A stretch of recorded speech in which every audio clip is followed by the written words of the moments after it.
Yes. Did you ever tell that how it went with your daughter? You guys had to. You know, she canceled with me. I know, so we're gonna do it this week. Yeah.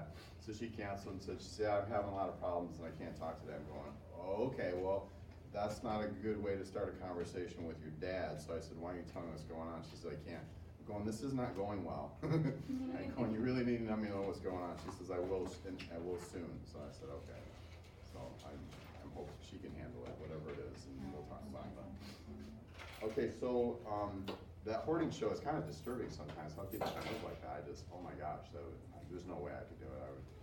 I would live out in the grass and the yard rather than do that. But so how much is enough? How much stuff do we really need? Do you know that the United States spends $46.5 billion on storage per year? It's crazy. This is billions of dollars on just storing stuff. So I have stuff in my basement that I haven't touched in years, like some of it 10 years. I have clothes that I've had for 20 years in my closet. I'm not a hoarder, but I hang on to stuff, you know, because I'm the guy that buys it and takes care of it and keeps it forever. That's kind of who I am. So the more stuff I get, the more room I need to store it. This stuff costs money to store, it costs money to insure, it costs money to maintain. And this is true, the more stuff I get, the more I kind of get stressed out. I get a boat, well, I gotta get insurance, gotta take care of it, I gotta winterize it, you know, it breaks down, I gotta fix it, I get an RV, the whole thing. So, so this stuff, most of the time, adds stress to my life. Back to my question, how much stuff, food, money, Facebook friends is enough? This society teaches more. This is primarily driven by the advertising companies. Their job is to brainwash us into thinking that their product is not a want but a need. This is the culture of the United States. Is this a Christian culture? Based on the above figures of money spent on storage, we are hoarders. Does all this physical stuff increase your happiness? Christian Hallett, PhD, in her research states that material things do not bring happiness. So, I think everyone kind of knows that. I mean, but this society is all about stuff. So, there's a movie is called I Am, and the director is a famous director, and he's done a lot of movies, and he hurt himself bicycling, and he broke his arm, and he hurt his leg, and it threw him into a depression. And this depression made him think, boy, something as simple as hurting myself can throw me into depression. What is the key to life? So then he went around and took a film crew with him and went around to all these great sages around the world, just to find out what the secret is to this life thing. And it was, and the movie is really cool. But there's this one part of the movie that's really interesting, where he talks about this tribe, and this tribe was a pretty functional tribe.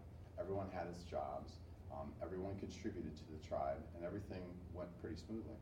Until one day, one of the great hunters came into the tribe and said, listen, I am the great hunter, I gather the most food, why am I sharing it with you? I don't think it's really fair that I go out, I do all this, and I come back and I have to share it. So he decided that he's gonna take all of his hunting, all of his meat, all that, and store it up in a cave in a secret place. And so he started to do that. And then some of the other great hunters that were with him decided, you know what, I think I'm gonna do that too, because why should I contribute when I do a lot of work here? And so then they started to do that. Well, then something happened in the tribe that was the first time that happened in the tribe. Some of the weak, some of the elderly, some of the sick started to get more sick and started to die. First time that ever happened in the tribe. And then the culture started to change too. The great leaders in the culture said that, hey, listen, you know, it is good to be a leader in the tribe. And so they started to stress it's important to be a leader. And not worry about the functioning of the tribe as a whole, but individualism. So that started to become the culture.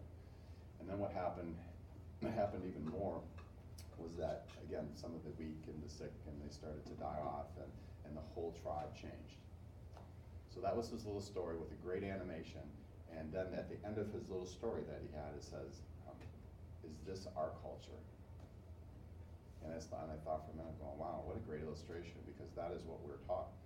We're taught to hoard our stuff. We're taught to buy the $350,000 house and to put our decks in the back so we don't have to see people in the front. we take our money and we put it into our IRAs, into our retirement funds, and we hoard. This culture is taught to hoard, and we are hoarders. But we don't know it, and the sickness, nobody knows the sickness. So we need to become awake to know that we're a sick culture. So that was his message in the movie, and I thought it was powerful. And it kind of made me open my eyes and go, wow, there is a lot of things that we think are just are normal in this culture that maybe aren't very good at all. So anyway, so that's my story about stuff. We don't need stuff, and there's a scripture that goes with it too. So in Matthew 6:19 through 21, talks about hoarding stuff. Do not store up for yourself treasures on earth, where moth and rust destroy, and where thieves break in and steal. But store up for yourself treasures in heaven, where neither moth nor dust destroys, and where thieves do not break in or steal. Where your treasure is, there your heart will be also. So, is your heart with your stuff? Is your heart with? Is your stuff taken away from your earthly ministry? So then I also, in my blog here, I made a goal to get rid of my stuff. So and I've been working on that. So in December 30th, I took 15 boxes from my basement of stuff to Goodwill, and I took 10 bags of clothes to Goodwill. Got rid of a bunch of stuff, so it felt good, less stuff. So there we go. Let's say a quick prayer and we're going to start. Our Father in heaven, we're thankful for just to gather together and start talking about you and bringing the focus and the spirit into this room. And we're thankful for you, and we're thankful for all the blessings you bestow upon us. And the blessings that are most important, Heavenly Father, are just the things that we can do to bring your kingdom onto this earth, and not so much the stuff we can accumulate. So help us to wrap our minds around that, and we're so thankful for all that we do have, and we say this in the name of thy Son, Jesus Christ, amen. Okay, so I got on this kick, this ketogenic kick, and been doing a lot of research into this, and it goes perfectly with fats, because fats is the ketogenic diet is based on fats and fat intake. So what we're going to do today, we're going to do something a little different today. So I do want everyone to break up. Let's see, how many people? We're missing 2, I think. So we have 1, 2, 3, 4, 5, 6, 15. Okay. So I need 5 groups of 3. Okay. So I need you to break up into a group of 3. So go ahead and do that. Pick out your group of 3 right now.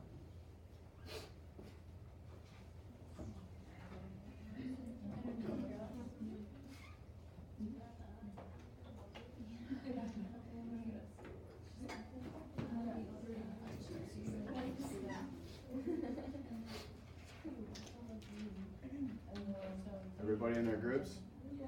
Okay, we're going to move next door. Okay, everyone bring their computers, some type of electronic device, because you're going to be looking up stuff. Okay? Would it be easier to use a computer or phone? I think computer would be easier just because, I don't know, some people are faster on their phones, but. I don't know how much we're going to have on that.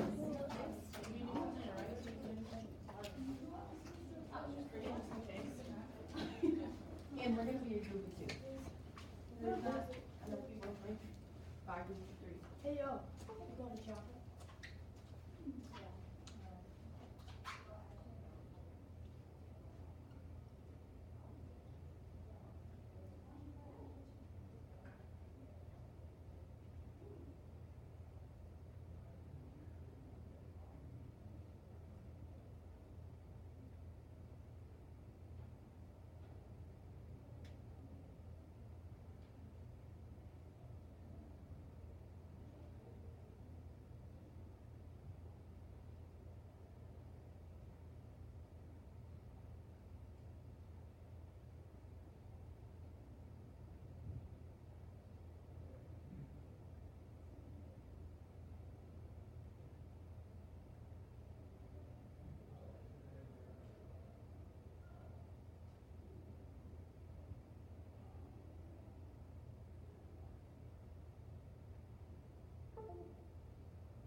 but this doesn't make sense where it says like, in fact, is superintendent endorsed by the superintendent or it doesn't make sense on the deals. It also, if it were to break down protein first, it would have to come from the muscle, which would lead to muscle.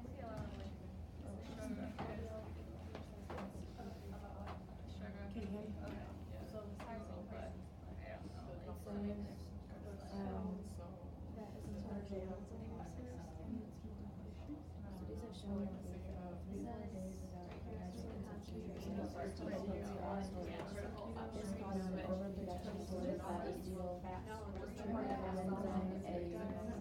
Okay, so I found a site that says that it helps people, like, it's the best diet for people with heart disease. But to me, that doesn't make sense, because with the fat, your LDL would increase, which then your bad cholesterol, so that wouldn't help with heart disease. That's a good talking point. Yeah. So do you have like, do you have some sites that are, or do you have some, have you gone to multiple sites that have? The other sites, like, there was one site from Harvard that said that, like, the populations, like, what populations benefit is, like, a question that's unanswered. So, like, they haven't answered it yet. So, This is good. So, yeah, list off, I would go to a couple more sites and see if they're in agreement, and then the ones that are in agreement, and start to list those out. And then Okay. we'll talk about it. okay. And we'll do exactly what you did, because you said, this doesn't make sense. Right. So, when I talked to Dr. Ulrich too, we went over this and said, we broke everything down and going, that doesn't make any sense. So, yeah, it's good. That's what we're trying to do. Literally everything on this is from Livestrong.com. I saw, that's where I think I got mine too. That's a good site, actually. So.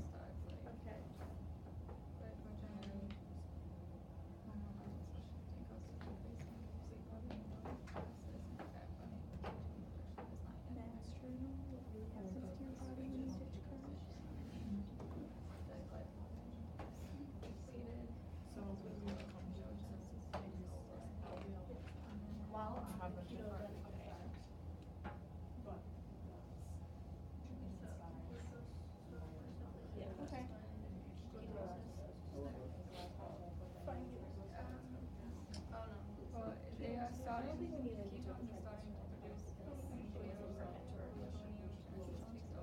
So you should start getting your ideas down now and start writing a little bit on the board probably. Can we borrow this? Yeah, but I can do it. Should have been three. Okay, I'm not as tall as you.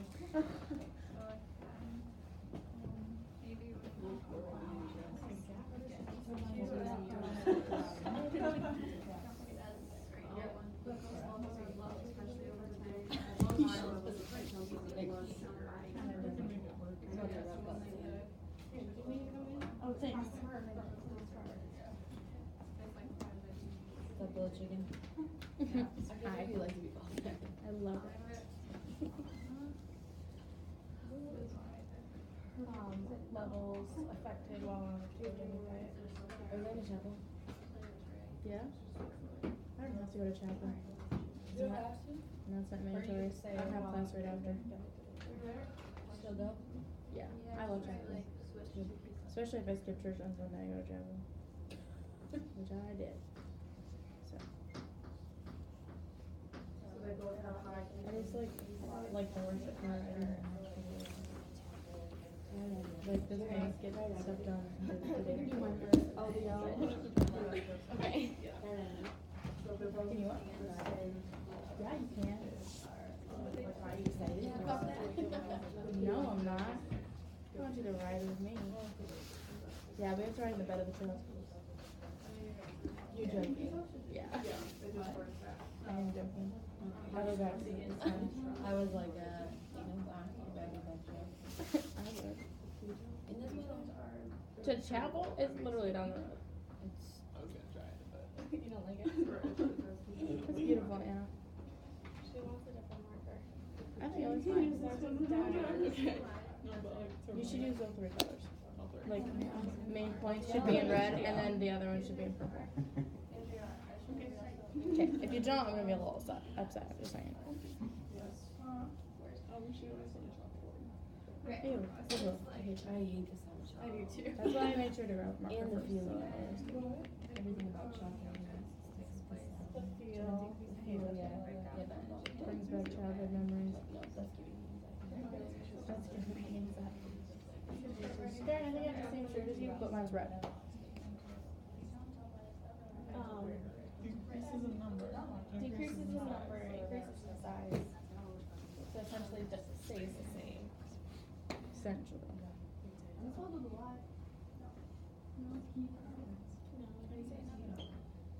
Lord, I'm saying to go back to spelling school. Spelling school, is that what you just said? Yes.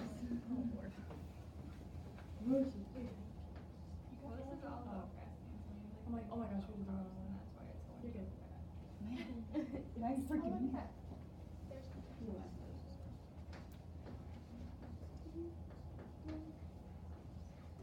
Oh yeah, then we have Cassie's come over question.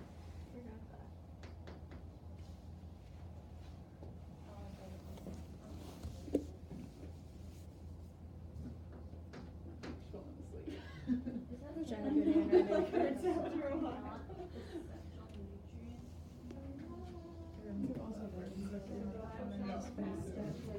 At first, yeah, I saw it. Increases in number.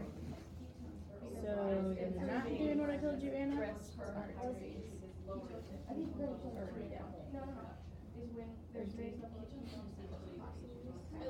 Let's try to finish up in 4 minutes. 4 minutes. Because you're gonna start counting. They're both high levels of ketones.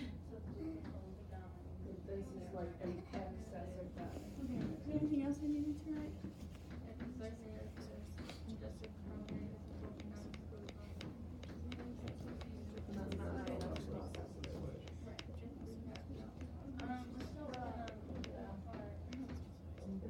No? This is red marker if you want it. Yeah, now you just switch your elevation. Yeah. Yeah. It's really good for I'm people. changing. It's really good for people with Chill. basically like neurological disorders. So Is he recording right now? Parkinson's, Yes. Alzheimer's, Recording with me. sometimes cancer, So heart disease, that's this. and PCOS, so polycystic ovarian. Epilepsy. Yeah, epilepsy. So with people who with neurological. Some neurological disorders, like they're still testing the effects for people with. Did not say you weren't. Okay.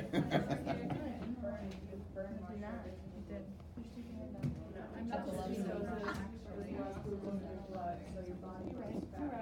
Doctors like, did you want us to do Alzheimer's, the body speech, or who? I told A, her. body speech, is I'm not H, really anyway. Yeah, and I was like, E, H, yeah, probably the blood pH. E, I. No, do both. And That'd be a good thing. then I mean, if it's easy to just throw your notes up there, that's good. And You guys Parkinson's. drive a lot further. Yeah, because actually, does it change with keto diet? Migraines. Is there anything that says it changes? Because I just know blood pH. Instead of.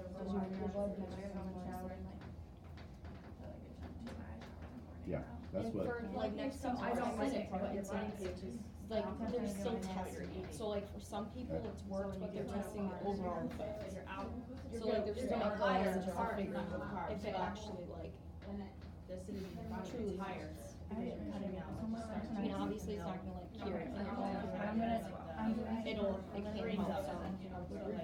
Yeah, some things, or like help like ease it a little bit. Cancer, veggies, and stuff like that. Out carbs. So repeat what you just said in body. So when you cut the carbs out, Polycystic ovarian. There's no ATI videos to watch, so. the acidity goes up. Is that what you're saying? Yeah, so then you go and heart disease Okay. during that process. Yeah, but I have all of tomorrow. That's interesting. Because you would think that because you're cutting out carbs. Hey, you guys. what you need We're for gonna energy, test which is ovarian for syndrome. metabolic fat. Hey, you should have taken the one from last week, and then there should be a new one. Yeah. So how would your body She told us She told us last week. It's not on the PCAs, and I don't think it's on the schedule either. Yeah. I have to text her, So is that something that's sustainable? Can you sustain that for a lifetime? Oh, I don't. You should probably send out an email. So that would be Or the we'll put it in the time. group chat. Well, they always open up that. So anytime your body Right, becomes but more she said acidic, they're not every Tuesday, but I do your know she body said has you to had 2 in a buffer row. to get you back into normal pH. So how does that Good. buffer? What do you do to We don't have buffer any that? HI though, let's do it, just. You have to release something in your body to buffer. You know, And the body has one big buffering thing that it uses. I just let my thing It's on constant. and then take my test. You have to go back to. Oh, Did you take it? my system's still updated, so I changed my password, but I have to like use the default ones to see if mine is updated. Or would that be something bigger, like you need to go back to? It's just your timing and everything. So if your body goes acidic and it doesn't have the supplement in the body, it has to get some, it has to get. There's something stuff to that's buffer. about like So it type always 1 and says type don't 2 eat your calcium diabetes reserve, and which is your, stuff like that, but. And So it's just there's one like thing. high blood sugar levels. From the beginning, Is that like That would be a good research study, or maybe there's research out there, I don't know. like high It's blood just to kind of make you high think blood about it. glucose levels. I'm not saying ketogenic diet's bad, I'm just saying that we need to look at There's like how it 2 works, at each table. what causes it, and then So is there's it sustainable, is it natural to the body system? We'll We'll do that on a lot of It's like stuff. with type 1, like your insulin, like it just doesn't work. And so you have high It's blood not glucose. but it's also like not because of the blood. It's fatty liver disease. Yeah, like everybody has to make Julie was talking about it the other day. I was like, cause like we had to know all that stuff too. Oh yeah. But everybody had to like. Alright, is everybody good? How much longer do you guys need? Pretty much good. Yeah. Is everybody good? How much longer do you guys need? What do you need? Figure out this whole sugar thing and what it's. You think you're good? Alright. Sorry. I might take that after.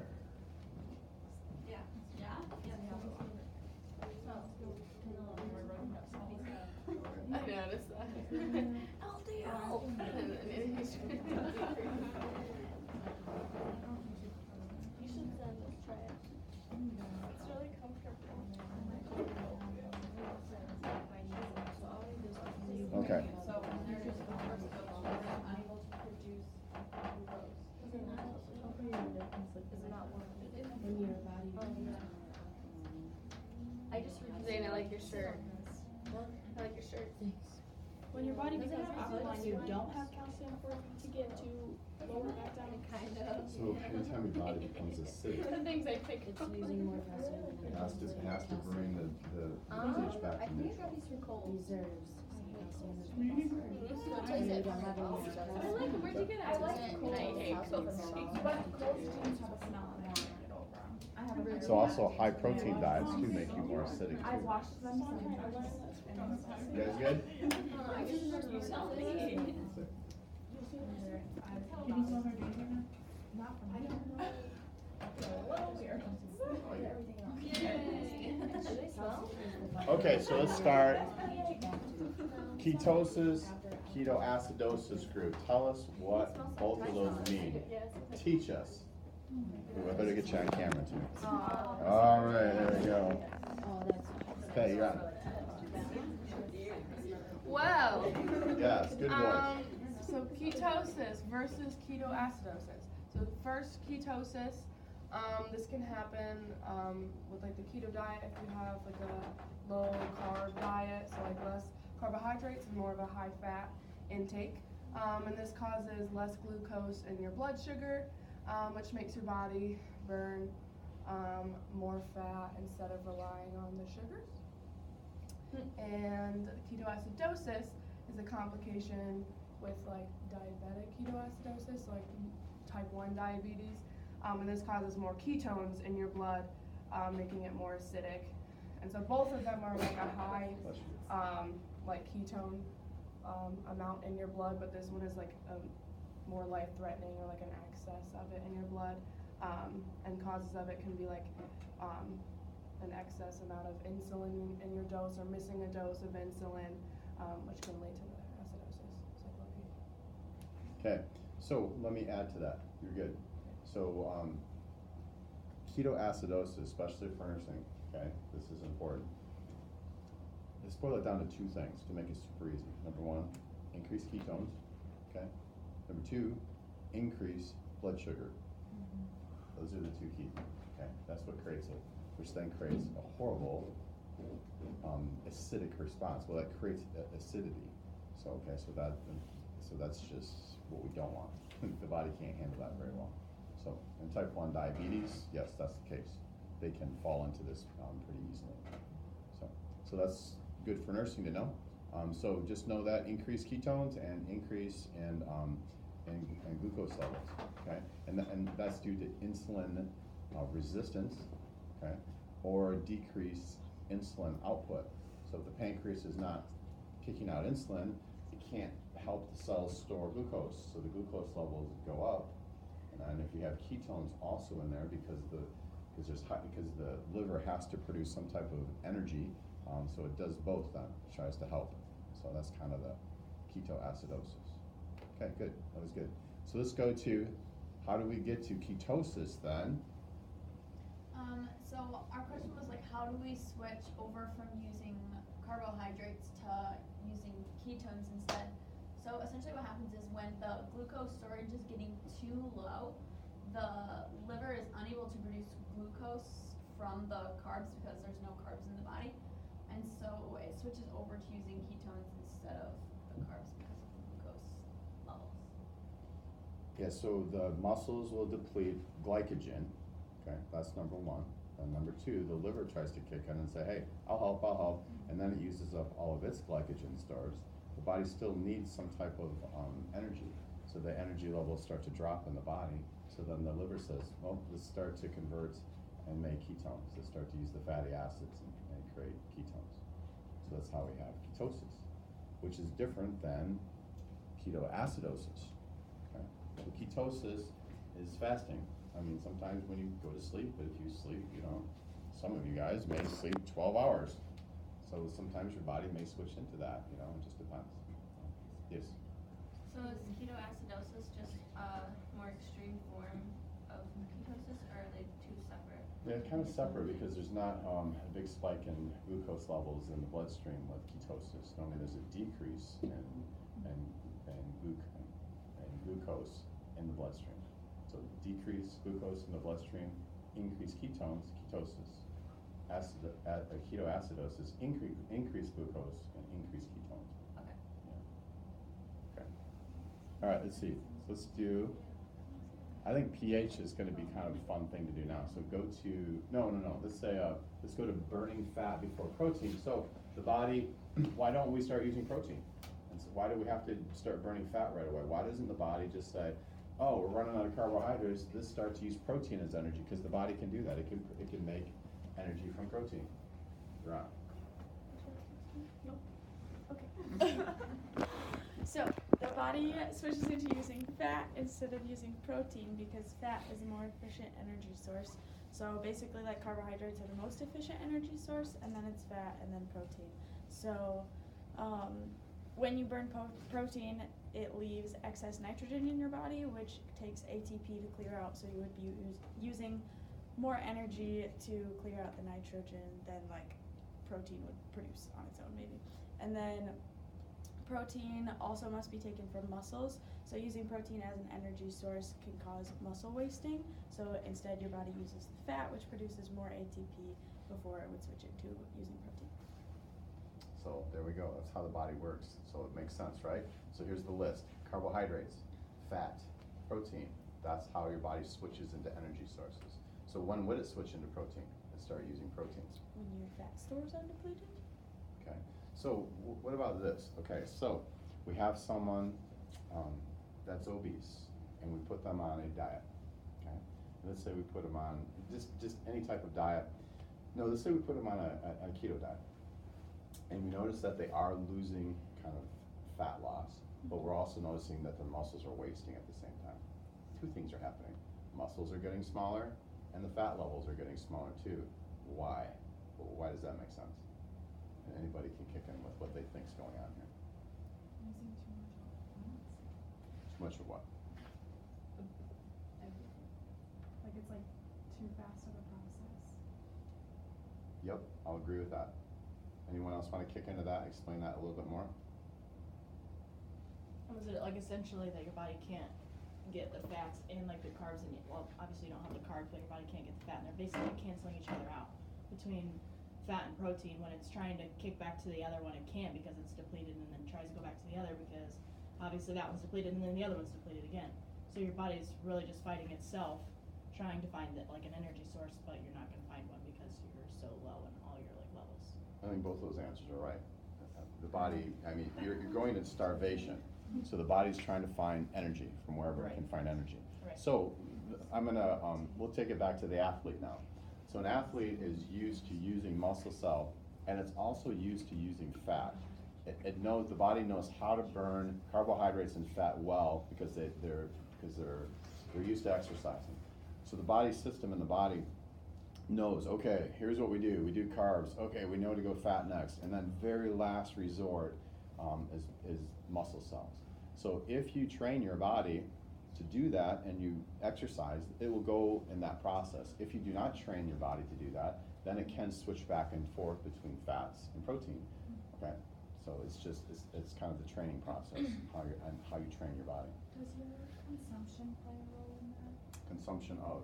The like protein in food or fat in food?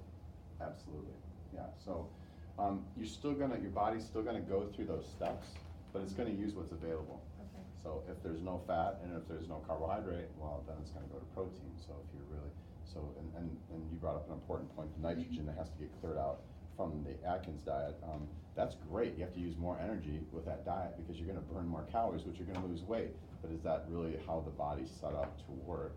Last resort, when you're starving, it is. So that's not maybe necessarily the best way to approach it. Does it get immediate results? Yeah. Everybody who diets and picks a diet, they get immediate results typically. Oh, I just lost 14 pounds in the first 20 days. Well, a lot of times they're clearing out their gut from all the stuff that's in there. And most of these diets do make you switch your diet, what you eat. And when you switch what you eat, normally they try to have you eat a little cleaner.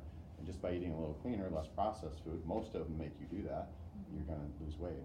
But is it sustainable? And a lot of it's based on these energy systems, okay? Is it sustainable? If you eat just all protein, well, how sustainable is that? I don't know. That's like option number 3 for the body, not sustainable. All fats.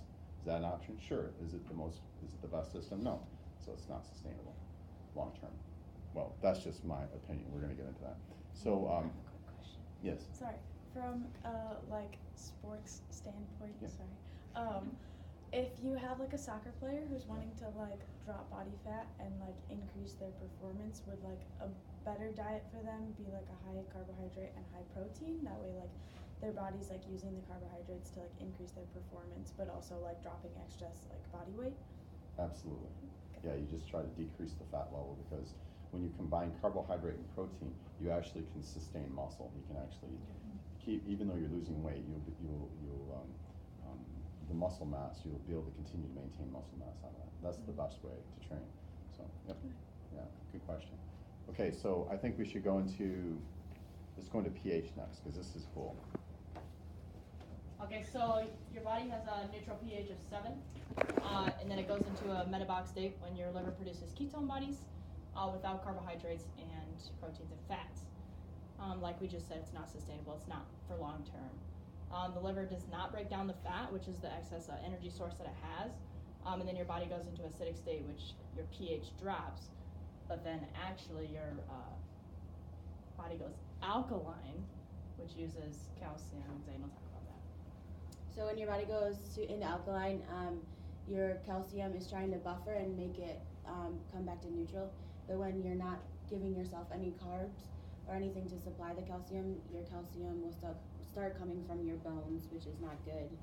So you would have to figure out how to use the two, get calcium in your body and not use carbohydrates. So it would be research to try and figure out what's best. So what messes with pH the most is with fats and with proteins. So if we start doing diets that are heavy in fats and proteins, then we're going to have some changes in our body's pH, which then your body's going to have to figure out how to balance that. So, and then It's gonna draw upon whatever it has in its reserve to balance it. So if you become more acidic, or if the bloodstream becomes more acidic, then your body will start pulling out calcium to try to buffer the bloodstream, to try to bring it back to neutral pH. Okay? So, but if you have enough calcium reserves, or taking a supplement and all that kind of stuff, we don't know. Based on timing a supplement, you may not have to do that. But you know, what country drinks the most milk in the world? The United States. Who has the highest rate of osteoporosis in the world? We do. So there's a lot of reasons why. It's just not because milk. It could be because of, you know, when we do low fat too diets, that increases protein, which in our bodies, which increases acidity, which again, that goes back to balancing the pH. So we've got to release more calcium to balance that. So there's a lot of factors in here. Standard American diet is pretty rough on the body. So we're gonna find that as we keep going through this. So okay. LDL, HDL levels, and I don't know the answer for this, so I'm anxious to hear what we got to say here. So when we had the prompt of like how are people's LDL and HDL cholesterol levels affected when they're on the keto diet, and their LDL levels, they essentially don't change. LDL are like the bad cholesterol levels, right? So essentially they don't change. They decrease in number, but their sizes increase. That's why they don't change. And then HDL, they increase. So that reduces the risk for heart disease. As soon as or LDL levels surpass HDL levels, that's when it's bad because you're more likely to get heart disease. And then Cassie had which people are more beneficial towards the keto diet? Yeah, like who benefits from the keto diet. Yeah. So they found that, well, there's a few different opinions on this.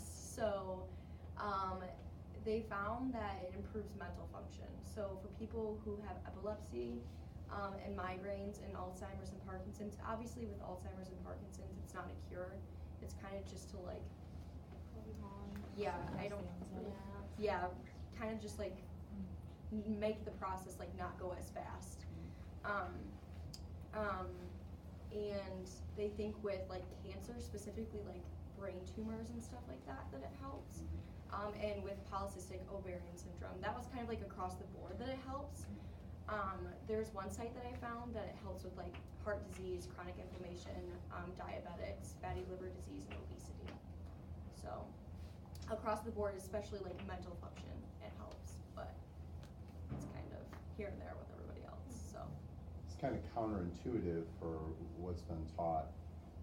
I don't know how many years now, that the higher fat foods, saturated fat, all that kind of stuff increase the risk of heart disease. And if we look at the standard American diet, which is higher in fats in general, and protein, that we have the highest cardiac problems in the world. So it's kind of counterintuitive to what that says right there. So I'm going to actually do some more research and find out what I can come up with. Because I don't know how many fat diets have really helped cardiac problems. I've never seen research that says, hey, let's go to a fat diet and see if it reverses cardiac disease. So I've never seen any research saying that the keto diet has reversed cardiac disease. But I know plant-based research or research on plant-based diets have shown that it's completely reversed cardiac disease. So that's something that we could probably look into some more. My wife, when she went to the U of M, and she was diagnosed with stage 3, and we got better, and then 5 years went by, and then she got diagnosed with stage 4, and metastasized, and that was a rough thing. But the first thing Doc said is, explain the treatment programs, but then he said, okay, here's what I want you to do. I want you to consider this. I want you to go on a plant-based diet, or I want you to go on a ketogenic diet. So a ketogenic diet has shown to starve cancer cells. There's a good chance we can slow your progression down. So I'd like you to consider that. He said also I want you to consider a plant-based diet because there's a lot of good research there too. So ketogenic diet is known to starve cancer cells. It's good. Ketogenic diet is also good for type 1 diabetes too, right? Yeah. So that's a good thing too. What else did you have listed? Epilepsy. The research is very much true on epilepsy and how it's affected children with epilepsy putting on a ketogenic diet. What is a better energy source, glucose or ketones for the brain? Does anyone know the answer to that? ketones. Ketones are actually a better source for brain utilization, or for energy for the brain. So something good to know. So when you switch to this better brain functions they talk about, well, that's why. Because ketones are a great energy source for the brain. The brain almost prefers ketones. Yes. Why does you say that the keto diet is good for type 1 diabetes? Why Because would that be true? because what we want to do is we want to decrease, overall we want to decrease glucose. We want to be able to control glucose levels in the bloodstream. Okay? So if we don't put a lot of glucose into the bloodstream, then what we're going to do is it's going to be mostly ketones in there. So we're going to try to decrease the glucose levels by the use of the keto diet. So that's a lot of type 1 diabetics, they'll go to a keto diet. But is keto diet sustainable? I mean, there's a lot of things here that say, that's a hard thing to sustain. If we look at the basic energy systems in the body, carbohydrates, fats, and proteins. Number one's carbohydrates. That's how we're made, to use that energy source first. So is it sustainable? I don't know. That's for you guys to decide. So I have my own answer. All right, let's go next door.